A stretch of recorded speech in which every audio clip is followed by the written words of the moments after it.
నమస్తే, welcome to special topic. ఏపీలో ఉవ్వెత్తున ఎగసిపడుతుంది అంగన్వాడీలకు సంబంధించినటువంటి నిరసన నిరవధిక సమ్మెకు సంబంధించినటువంటిది. ఎవరైతే కడు పేదరికంలో ఉన్నటువంటి కుటుంబాలు ఉంటాయో ఆ ఇళ్లలో ఉన్నటువంటి శిశువులు, మహిళలు ఎవరైతే ఉంటారో గర్భిణులు, వాళ్లకు పౌష్టికాహార లోపం వలన అనేక రుగ్మతలు, అనారోగ్య సమస్యలతో కొట్టుమిట్టాడే పరిస్థితి గతంలో ఉండేది. అయితే అందుకు సంబంధించి కేంద్ర ప్రభుత్వం, రాష్ట్ర ప్రభుత్వాలకు సంబంధించినటువంటి ఏదైతే గ్రాంట్స్తో నడుస్తున్నటువంటి ఏదైతే అంగన్వాడీ సెంటర్లు ఉన్నాయో వాటి ప్రాముఖ్యత గ్రౌండ్ లెవెల్లో చాలా ఇంపార్టెంట్. ముఖ్యంగా పేద కుటుంబాలకు సంబంధించి, పేద పిల్లలకు సంబంధించి ప్రస్తుతం ఏపీలో ప్రభుత్వం మొండి వైఖరికి సంబంధించి తమంతా కూడా రోడ్డు ఎక్కామంటూ అంగన్వాడీలు పెద్ద ఎత్తున ఆందోళన చేస్తున్నారు. మనతో ఉన్నారు గుంటూరు జిల్లా ఏదైతే తాడికొండ నియోజకవర్గానికి సంబంధించినటువంటి టీడీపీ సీనియర్ లీడర్ రాజవర్ధన్ గారు, తోకల రాజవర్ధన్ గారు. అసలు ఈ అంగన్వాడీ సెంటర్ల యొక్క ప్రాముఖ్యత ఏంటి, అసలు గ్రౌండ్ లెవెల్ పీపుల్కి సంబంధించి ఎలా ఉపయోగపడుతుంది, జగన్మోహన్ రెడ్డి ఎందుకు వీళ్ళు సమస్యలకు సంబంధించి అంగన్వాడీలు ధర్నా చేస్తుంటే పట్టించుకునే పరిస్థితి ఉంది. టీడీపీ పరంగా ఇప్పటికే చంద్రబాబు అలాగే ఏపీ అధ్యక్షుడు అచ్చెన్నాయుడు కూడా దీనిపై స్పందించిన పరిస్థితి ఉంది. సార్ నమస్తే రాజవర్ధన్ గారు. ప్రస్తుతం ఏదైతే రాష్ట్రంలో అంగన్వాడీలో సమస్యలకు సంబంధించి రోడ్డు ఎక్కిన పరిస్థితి, అసలు అంగన్వాడీ సెంటర్ల యొక్క ప్రాముఖ్యత ఏంటి, ముఖ్యంగా పేద నిరుపేదకు సంబంధించి ప్రస్తుతం ప్రభుత్వం యొక్క తీరు ఎలా ఉంది ఈ సెంటర్లకు సంబంధించి? వేణుగారు, మనం చూస్తూ ఉన్నట్టయితే అంగన్వాడీ సెంటర్స్ని గతంలో ఇంట్రడ్యూస్ చేసింది కూడా మా తెలుగుదేశం పార్టీ, చంద్రబాబు నాయుడు గారు ముఖ్యమంత్రిగా ఉన్నప్పుడండి. ఇప్పుడు మన అంగన్వాడీ సెంటర్స్ గురించి మనం చూస్తున్నట్టయితే వాళ్ళు చేస్తున్నటువంటి సర్వీస్ ఏదైతే ఉన్నదో అది పేద వర్గాలకి చాలా దగ్గర చేసిందనేది వాస్తవం. ఎందుకంటే గతంలో చాలామంది చంటి బిడ్డలు పుట్టుకతోనే పౌష్టికాహార లోపంతో, మరి ఈ యొక్క బ్లడ్ పర్సంటేజ్ తక్కువతో, ఎనిమియా ప్రాబ్లమ్స్తో పుడతా ఉండేవాళ్ళు. ఎందుకు వీటన్నిటికి కారణాలని ఒక ప్రపంచ బ్యాంకు బృందంతో చంద్రబాబు నాయుడు గారు రోజు అధ్యయనం చేసి వీటన్నిటికీ తల్లికి సరైన పౌష్టికాహారం అందకపోవటం వల్లనే బిడ్డలు వీక్గా పుడుతున్నారు అనేది ఒక రిపోర్ట్ తెచ్చుకోవటం వలన చంద్రబాబు నాయుడు గారు అప్పుడు వినూత్నంగా ఆలోచించి ఎక్కడైతే ఎస్సీ, ఎస్టీ, బీసీ, మైనారిటీస్, పేదవర్గ ప్రజలు ఎక్కడైతే ఉంటారో అక్కడ ఈ అంగన్వాడీ సెంటర్స్ని పెట్టడం జరిగింది. అప్పుడు తాత్కాలికంగా అద్దె భవనాల్లో, అద్దెళ్లల్లో అంగన్వాడీ సెంటర్స్ని పెట్టి అంగన్వాడీకి ఒక టీచర్ని, ఒక ఆయాని కేటాయించి ఈ యొక్క ప్రోగ్రామ్ని ప్రజల దగ్గర తీసుకెళ్ళడం జరిగింది. తదనంతరం కాలక్రమేణా చంద్రబాబు నాయుడు గారు ముఖ్యమంత్రిగా ఉన్న ప్రతిసారి అంగన్వాడీ వ్యవస్థని చాలా బలోపేతం చేసుకుంటూ అంగన్వాడీ టీచర్స్కి, ఆయాస్కి జీతాలు పెంచే విషయంలో అయితేనేమి, లేదా ఆ అంగన్వాడీలకి పర్మనెంట్ బిల్డింగ్స్ కన్స్ట్రక్షన్ చేయించి వాళ్ళకంటూ ఒక ప్లేసు, వాళ్ళకంటూ ఒక బిల్డింగ్ని ఏర్పరిచి వాళ్ళకి పర్మనెంట్ యొక్క సెటప్ని ఏర్పరిచే దాంట్లోనైతేనేమి చంద్రబాబు గారు ఎంతో కృషి చేశారు.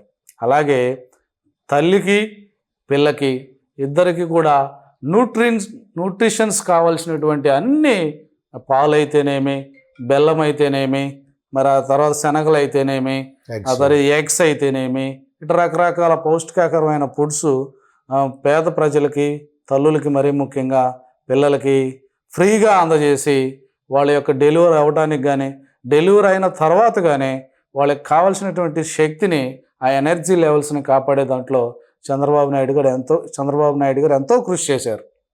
అదే వ్యవస్థని ఇవాళ ఈ జగన్మోహన్ రెడ్డి అనేటువంటి ఒక నియంత చక్కగా నడుస్తున్నటువంటి ఒక వ్యవస్థని వాళ్ళేదో కాస్ట్ ఆఫ్ లివింగ్ పెరిగింది, సమాజంలో మేము జీవించాలంటే ఇప్పుడు వచ్చేటువంటి శాలరీ సరిపోవట్లేదు, మాకు ఇంకా కొన్ని ఫెసిలిటీస్ లేవు, మేము కొన్ని విధాలు ఇబ్బంది పడుతున్నాం, వాటిని కాస్త పరిష్కరించండి బాబు అని చెప్పి ఆ యొక్క ప్రభుత్వం తరపున అడిగి విసిగి వేసారి వాళ్ళు రోడ్డెక్కితే ఈరోజు 15 రోజుల నుంచి వాళ్ళు రోడ్డెక్కి వాళ్ళు నిరసన తెలియపరుస్తుంటే కనీసం చీమ కుట్టినట్టు కూడా లేకుండా ఈ జగన్మోహన్ రెడ్డి, ఈయన ప్రభుత్వం, అధికారులు, మినిస్టర్స్ అందరూ కూడా వాగాల్సినటువంటి పిచ్చ మాటలన్నీ వాగి ఏదో చర్చలు కానీ పిలిచి మేము పెంచడం కుదరదు, మేము చేయటం కుదరదు అని చెప్పి బయటికి పంపేయడం, వాళ్ళ మీడియాలో వాళ్ళకు అనుకూలమైనటువంటి సంస్థల్లో మేమైతే అన్నీ సానుకూలంగానే మాట్లాడాం, వాళ్ళే దాన్ని ఏమంటారు గొంతెమ్మ కోరికలు కోరారు, మా వల్ల కాదని చెప్పాం, చర్చలు విఫలమైనాయి, మరొకసారి చర్చలు జరుపుతాం అని ఈ విధంగా ప్రగల్భాలు పలుకుతూ ఉన్నారు. వాళ్ళు అడిగిన డిమాండ్స్లో న్యాయమైన డిమాండ్స్ ఏమున్నాయి, వాటిల్లో మనం ఎంత పరిష్కరించవచ్చు, లేదా కొన్ని విషయాల్లో నచ్చజెబుదాం, అమ్మా కొంత సమయం ఇవ్వండి పరిష్కరిద్దాం అని. అంటే ఇది ప్రజాస్వామ్య పాలన అనుకుంటున్నాడా జగన్మోహన్ రెడ్డి, లేదా అతను ఏదో సొంతంగా రాచరిక పాలన అనుకుంటున్నాడో అర్థం కావట్లేదు. కానీ వేణుగారు ఖచ్చితంగా అంగన్వాడీ వ్యవస్థని ఈ జగన్మోహన్ రెడ్డి అనే వ్యక్తి ముఖ్యమంత్రి స్థానంలోకి వచ్చిన తర్వాత నిర్వీర్యం చేశాడనేది వాస్తవం. ఆ రోజున చంద్రబాబు నాయుడు గారు ఏదైతే బిల్డింగ్స్ కట్టాడో, ఏదైతే వాళ్ళ స్థలాలు కేటాయించాడో, ఏదైతే వాళ్ళ జీతాలు పెంచిస్తున్నాడో ఈ రోజు కూడా అవే నడుస్తున్నాయి. జగన్మోహన్ రెడ్డి ఈ 5 సంవత్సరాల్లో పొడిచింది కానీ ఉద్ధరించింది కానీ ఏమీ లేదు. మేము అధికారంలోకి వచ్చిన తక్షణమే మా చంద్రబాబు నాయుడు గారు ముఖ్యమంత్రి అయిన వెంటనే తెలుగుదేశం పార్టీ వలన ఏర్పడినటువంటి ప్రభుత్వం ఖచ్చితంగా అంగన్వాడీస్కి న్యాయమైన కోరికలు, న్యాయమైన డిమాండ్స్ ఏవైతే ఉన్నాయో వాటన్నిటిని కూడా చర్చించి పరిష్కరిస్తామని మొన్న కుప్పంలో మా చంద్రబాబు నాయుడు గారు చెప్పడం జరిగింది. ఈరోజు విజయవాడ ధర్నా చౌక్లో మా తెలుగుదేశం పార్టీ ఆంధ్రప్రదేశ్ అధ్యక్షులు వర్యులు మరి అచ్చెన్నాయుడు గారు కూడా తెలపడం జరిగిందండి. సార్ రాజవర్ధన్ గారు, ప్రస్తుతం ఏదైతే ఇప్పటి వరకు కనీసం ప్రభుత్వంతో చర్చలు విఫలం అవటం అనేటటువంటి చూసాం. ప్రతిపక్షం నుంచి ఎవరైనా వచ్చి మాకు భరోసా ఇస్తారేమో అనేటటువంటి ఒక ఆశతో ఇప్పటి వరకు ఉన్నటువంటి ఈ యొక్క నిరసన తెలియజేస్తున్నటువంటి ఈ అంగన్వాడీలకు సంబంధించి అటు చంద్రబాబు గారు కావచ్చు, ఇటు అచ్చెన్నాయుడు గారు కావచ్చు, వాళ్ళకి ఒక మద్దతు తెలియజేయటం, వాళ్ళకి సంఘీభావం తెలియజేయటం, వాళ్ళకు ఒక భరోసా ప్రభుత్వం వస్తే టీడీపీ మీకు న్యాయం చేస్తామని చెప్పడం అనే దానికి సంబంధించి మీరు ఎలా స్పందిస్తారు? ఖచ్చితంగా అండి. మా పార్టీ తెలుగుదేశం పార్టీని కనుక మీరు చూస్తూ ఉంటే వేణుగారు, మొదటి నుంచి కూడా ఇది ప్రజాస్వామ్యాన్ని గౌరవించేటువంటి పార్టీ. ఓకే. అధికారంలో ఉన్నా ప్రతిపక్షంలో ఉన్నా కూడా తెలుగుదేశం పార్టీ మాకు నేర్పింది, లేదా మా అధ్యక్షుడు లేదా మా నాయకుడు చంద్రబాబు నాయుడు గారు నేర్పింది ఏంటంటే ప్రజాస్వామ్యాన్ని సమపాళల్లో పరిపాలించాలి, సమపాళల్లో ప్రజాస్వామ్యం ప్రజలకు అందాలి అనేది మా నినాదం అండి, తెలుగుదేశం పార్టీ నినాదం. ఈరోజు మరి అంగన్వాడీలు ధర్నా చేస్తుంటే నిజంగా వాళ్ళ యొక్క ఆలోచనలు, వాళ్ళ యొక్క బాధలు గుర్తెరిగి మా యొక్క నాయకుడు చంద్రబాబు నాయుడు గారు ఖచ్చితంగా వాళ్ళ ధర్నా శిబిరాన్ని సందర్శించడమే కాకుండా, అమ్మా మీకు తెలుగుదేశం ప్రభుత్వం వచ్చిన వెంటనే మీకు ఖచ్చితంగా తగు న్యాయం చేస్తామని హామీ ఇవ్వడం జరిగింది.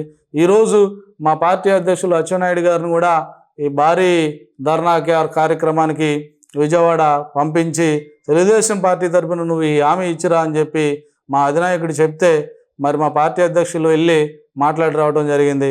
ఖచ్చితంగా కరెక్ట్గా 100 రోజుల తర్వాత ఈ రాష్ట్రంలో ప్రజాస్వామ్యానికి విలువ ఇచ్చేటువంటి ప్రభుత్వం ఏర్పడబోతుంది. మా నాయకుడు చంద్రబాబు నాయుడు గారు ముఖ్యమంత్రి కాబోతున్నారు. ముఖ్యమంత్రి గారు అయిన వెంటనే ఏ వ్యవస్థల్లో ఈ జగన్మోహన్ రెడ్డి నిర్వీర్యం చేశాడో వాటన్నిటిని పునరుద్ధరించడం, వాటన్నిటిని మళ్ళా పట్టాలు ఎక్కించి గాడిని పెట్టి ఈ రాష్ట్ర అభివృద్ధిని పరుగు పెట్టించడం మాత్రం ఖచ్చితంగా జరుగుతుందండి.